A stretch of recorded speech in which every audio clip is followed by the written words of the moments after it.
सुप्रभात विद्यार्थियों। आशा है आप लोग पूर्णतः स्वस्थ होंगे।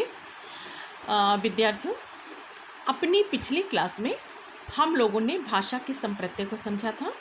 हम लोगों ने जाना था कि भाषा क्या है और इसको हम लोगों ने विभिन्न परिभाषाओं के द्वारा भी स्पष्ट किया था। साथ ही साथ हम लोगों ने कुछ भाषा के लक्षणों को भी देखा था। विद्यार्थियों, आज हम उसी क्रम में आगे बढ़ते हुए अपने पाठ्यक्रम के अगले बिंदु को लेते हैं, जो कि है भाषा की विशेषताएं। विद्यार्थियों, आप लोगों को स्मरण हो कि ये सभी बिंदु हम लोग क्लास में अध्ययन कर चुके हैं, लेकिन अपनी इस ऑनलाइन क्लास के द्वारा हम पुनः इन सभी चीज़ों का रिवीजन करेंगे। तो आइए आज देखते हैं कि भाषा अपने अंतर्गत किन किन विशेषताओं को समाहित किए हुए है। तो इसमें कुछ पॉइंट्स मैंने लिए हैं, आप अपनी स्क्रीन पे देखिएगा। सबसे पहली बात जो कि हम लोग जानते हैं कि भाषा जो है हमारे विचारों के आदान प्रदान का एक सशक्त साधन है। तो इसमें जो पहली विशेषता हमारी भाषा की होती है वो ये होती है कि भाषा विचार विनिमय का एक सशक्त माध्यम है ना। क्योंकि विचार विनिमय क्या है विद्यार्थियों, जैसा कि मैंने आपको बताया था, विनिमय हमारे अर्थशास्त्र का शब्द है जिसका अर्थ होता है लेना और देना, है ना। तो विनिमय का सशक्त माध्यम है, मतलब अपने विचारों को दूसरों के समक्ष प्रस्तुत करना और साथ ही दूसरों के विचारों को ग्रहण करना या सुनना। ठीक। दूसरी इसकी विशेषता है कि भाषा एक सामाजिक वस्तु है। सामाजिक वस्तु से मतलब, क्योंकि जैसा कि हम लोग बात कर चुके हैं कि मानव एक सामाजिक प्राणी है और समाज में रह के ही वो अपने विचारों का आदान प्रदान करता है, इसलिए भाषा एक सामाजिक वस्तु है। नेक्स्ट है, भाषा में ध्वनि संकेतों का प्रयोग होता है जो कि क्या है, परंपरागत है, ये ट्रेडिशनल है। मतलब भाषा में ध्वनि संकेतों का प्रयोग होता है से मतलब है विद्यार्थियों कि जैसे जो हम भाषा बोल रहे हैं वो हमारा सामने वाला व्यक्ति उसको समझ रहा है, वो भाव को समझ रहा है, लेकिन अगर हमें लिखित रूप में जो है भाषा को करना हो तो हम स्वाभाविक सी बात है लिपि संकेतों का हम सहारा लेते हैं। लेकिन भाषा मुख्यता क्या है, सामान्यता क्या है, ध्वनि संकेत है। क्योंकि हम जब भाषा का प्रयोग करते हैं, भाषा बोलते हैं, तो वो उनसे क्या होती है, एक प्रकार की, हर शब्द से एक प्रकार की ध्वनि निश्रित होती है, उत्पन्न होती है। ठीक है। और ये चीज़ हमारी क्या है, ये परंपरा है, मतलब पहले से ही चली आ रही है। दूसरा हम इसमें एक पॉइंट लेते हैं कि भाषा एक अर्जित संपत्ति है। भाषा अर्जित संपत्ति क्या है, अर्जित माने जिसका हम अर्जन कर सकें। तो भाषा को हम अर्जित करते हैं, है ना। कैसे कि जैसे कि हमने घर में ही, जैसे बालक छोटा है ना, वो क्या है, घर में ही रह के अपने माँ बाप के संरक्षण में रह करके, है ना, अपने भाई बहन के संपर्क में रह के ही वो भाषा को ग्रहण कर लेता है, सीख लेता है। तो भाषा क्या, उसने क्या, भाषा का अर्जन किया। तो इसलिए भाषा क्या है, एक अर्जित संपत्ति है। ठीक। नेक्स्ट पॉइंट है हमारा विद्यार्थियों कि भाषा परंपरागत है। बिल्कुल स्वाभाविक सी बात है, आप गौर करिए कि भाषा क्या है, परंपरागत है, मतलब ये परंपरा चली आ रही है भाषा का प्रयोग, क्योंकि भाषा के प्रयोग पे हमारी सारी जितनी भी गतिविधियां हैं वो भाषा के प्रयोग पे ही निर्भर करती हैं। ठीक है। नेक्स्ट क्या है, भाषा अनुकरण से सीखी जाती है। अभी जैसा मैंने आपको चौथे पॉइंट में मैंने आपको, है ना, इस बात को बताया, एक्सप्लेन किया कि भाषा अनुकरण से सीखी जाती है। अब पुनः वो आप उदाहरण लीजिए, जैसे कि एक बालक जन्म लेता है, ठीक है, अपने घर में वो माँ बाप और भाई बहनों के संपर्क में रह के ही भाषा को सीख लेता है ना। तब तक ना वो स्कूल जाता है, तब तक ना उसके घर में उसके लिए कोई ट्यूटर लगाया जाता है ना। लेकिन वो भाषा कैसे सीख लेता है, अनुकरण के द्वारा, है ना। अनुकरण करता है, मतलब जो वो लोग जो बोलते हैं उनको सुनकर सुनने की कोशिश करता है, बोलने की, या जो उसको बताया जाता है ना। आपने देखा होगा घर में छोटे बच्चे होते हैं, उनके बड़े भाई बहन बताते हैं कि बोलो, है ना, दादा पापा ऐसे करके बताते हैं, तो क्या करते हैं वो बच्चे उनका अनुकरण करते हैं। तो भाषा क्या है, अनुकरण से सीखी जाने वाली चीज़ है ना। ये भाषा की बहुत मतलब अहम विशेषता है। नेक्स्ट क्या है, भाषा परिवर्तनशील है। भाई भाषा परिवर्तनशील होती है। आज हम बिल्कुल प्रारंभिक स्तर पे भाषा सीख रहे हैं, कल को हमारी भाषा थोड़ी गंभीरता लिए होगी, थोड़ी प्रौढ़ता लिए होगी, तो भाषा में क्या हो जाएगा, परिवर्तन हो जाएगा। नेक्स्ट है विद्यार्थियों, भाषा का प्रभाव जो है नैसर्गिक है। नैसर्गिक मतलब बिल्कुल नेचुरल, है ना, स्वाभाविक भाषा का जो है वो प्रभाव होता है। ठीक है, नेक्स्ट क्या है कि भाषा मानव जीवन से पोषित होती है ना, या मानव द्वारा पोषित और संरक्षित होती है। क्यों? क्योंकि ये मानव के द्वारा ही इसका प्रयोग होता है ना, अपने और निरंतर इसका प्रयोग होता है। ऐसा तो है नहीं कि आज भाषा का प्रयोग मानव ने कर लिया तो फिर उसको कल उसकी ज़रूरत नहीं है। तो भाषा का प्रयोग मानव के द्वारा ही होता है और निरंतर रूप में होता है। इसलिए ये भाषा की विशेषता है कि भाषा जो है वो मानव के द्वारा ही पोषित होती है ना, मतलब पोषित तरह से उसका पालन पोषण मानव के द्वारा ही होता है। ठीक है, नेक्स्ट है विद्यार्थियों कि भाषा अपने आप में पूर्ण होती है ना, भाषा अपने आप में पूर्ण होती है। इसे कहने का तात्पर्य, इसकी विशेषता ये है कि भाषा कभी ये नहीं कि भाषा किसी पे आश्रित है ना, या आपने कोई भाषा बोली तो अपूर्ण है। मतलब जो कोई भी मानव अपने भावों को व्यक्त करने के लिए बोलेगा वो उतना उसकी भाषा क्या होगी, संपूर्णता को ली हुई होगी, है ना। फिर हम बात करते हैं कि भाषा जो है हमारे भाव संप्रेषण का क्या है, सर्वश्रेष्ठ साधन है ना। इस बात को विद्यार्थियों हम लोग भली भांति जानते हैं, हम लोग क्लास में बेशक चर्चा करते हैं कि हमारे भाषा जो है वो हमारे भावों को, है ना, हमारे मनोभावों को, ठीक है, हमारी जो अनुभूतियाँ हैं जिनका हम अनुभव करते हैं उन सभी का जो है एक अभिव्यक्ति, उन सभी के अभिव्यक्तिकरण का सर्वश्रेष्ठ साधन है, मतलब बेस्ट। इससे अच्छा कोई साधन हो नहीं सकता हमारे भावों को अभिव्यक्त करने का। ठीक है, नेक्स्ट है कि भाषा का व्यक्तित्व स्वतंत्र होता है। जैसा कि मैंने अभी आपसे ऊपर चर्चा की बच्चों कि भाषा का व्यक्तित्व क्या होता है, स्वतंत्र होता है। मतलब भाषा किसी के में जो है अपने आप में क्या है, मतलब पूर्णतः स्वतंत्र स्वच्छंद है, किसी पे आश्रित नहीं है। भाषा के अभिव्यक्तिकरण के लिए किसी का आश्रय लेना की आवश्यकता नहीं होती है। ठीक है, इसके बाद है क्या है, भाषा सार्वजनिक संपत्ति। भाषा एक सार्वजनिक मतलब सबके लिए, सबकी संपत्ति है। जो कोई भी भाषा का प्रयोग करेगा वो सबकी क्या है, वो संपत्ति है। किसी एक व्यक्ति विशेष की ये संपत्ति नहीं है। ठीक है, ये भाषा की एक बहुत मुख्य विशेषता है। नेक्स्ट क्या है कि भाषा और भाषा के स्तर में भेद होता है ना। तो भाषा के स्तर में भेद होता ही है। भाषा कैसे प्रारंभिक रूप से चल के आगे कहाँ तक पहुँचती है, तो वो इनके जो स्तर, जो लेवल होता है वो भिन्नता लिए हुए होता है।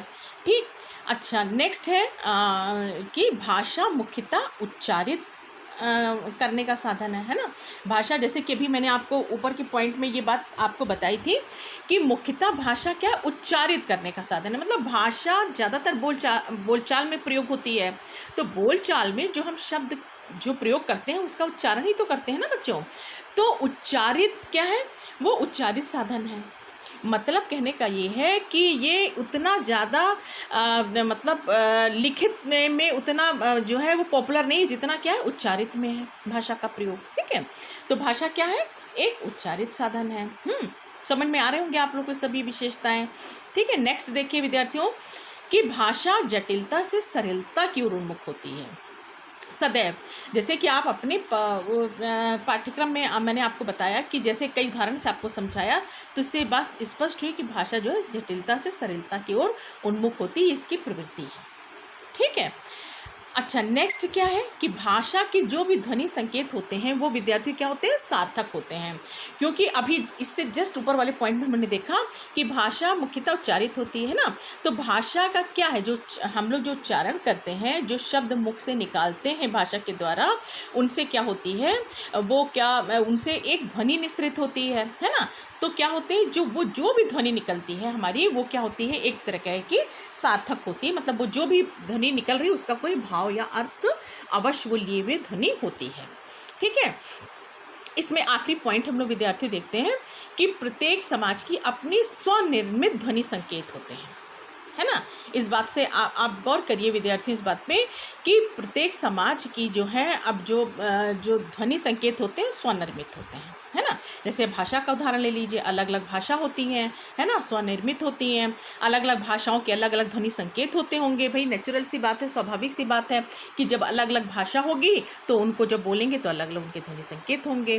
ठीक है, तो इस प्रकार विद्यार्थियों हम लोग ने ये देखा कि भाषा अपने अंतर्गत निम्नलिखित विशेषताओं को समेटे हुए है और ये सभी विशेषताएं जो हैं अपने आप में अलौकिक हैं, जो कि देखा जाए तो ये भाषा को पूर्णता भी प्रदान करती हैं। विद्यार्थियों, इसके बाद हम नज़र डालेंगे, हमारा जो अगला इसका बिंदु था उसको भी हम थोड़ा सा देख लेते हैं, वो है भाषा का विकास। ठीक है, अब भाषा का विकास, जैसा कि हम लोग ने अध्ययन किया था, है ना, अपने क्लास में, कि भाषा का विकास किन किन चीज़ों पे निर्भर करता है। तो अगर हम इस पे गौर करें विद्यार्थियों, आपको स्मरण हो तो आप देखेंगे कि भाषा का जो विकास है वो मुख्यतः 3 बिंदु पर हमारा निर्भर करता है। नंबर 1 है व्यक्तिगत, नंबर 2 सामाजिक और नंबर 3 है सर्वव्यापक, है ना, इसको हम सामान्य भी कह सकते हैं। तो जो हमारा जो पहला बिंदु व्यक्तिगत, उसके बारे में हम लोग विद्यार्थी बात करते हैं। तो इसमें हम अगर ध्यान करें दें तो हम ये पाते हैं कि जो भाषा जो है वो समाज की ही देन है। भाषा जो है वो एक समाज की देन है, और क्योंकि मनुष्य एक सामाजिक प्राणी है तो वो प्रतिदिन भाषा का प्रयोग करता रहता है। लेकिन व्यक्ति की, प्रत्येक मानव की जो व्यक्तिगत चीज़ें होती हैं, चाहे वो बौद्धिक हो, चाहे वो शारीरिक हो, चाहे वो मानसिक हो, चाहे वो सामाजिक हो, वो भाषा के विकास में अहम भूमिका का निर्वाह करती हैं।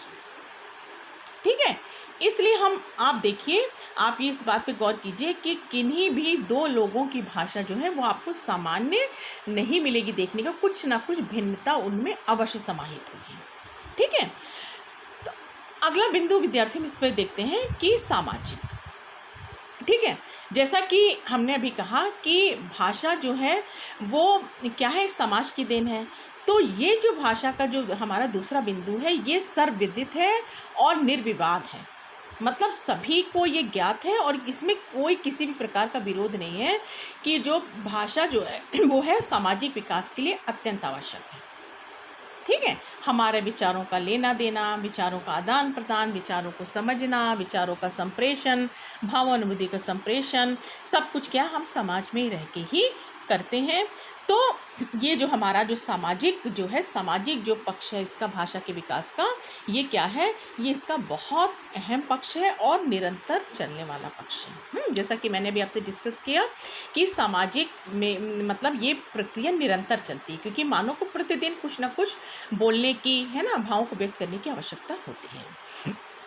इसके अगले बिंदु को हम लोग लेते हैं विद्यार्थियों, जो हमारा तीसरा आखिरी बिंदु वो है सर्वव्यापक। ठीक है, सर्वव्यापक विद्यार्थियों, जैसा कि नाम से स्पष्ट हो रहा है कि जो चीज़, ऐसी चीज़ जो सभी जगह पे, सभी स्थानों पे व्याप्त हो, तो भाषा क्या है, सर्वव्यापक है, मतलब सभी जगह ये व्याप्त है।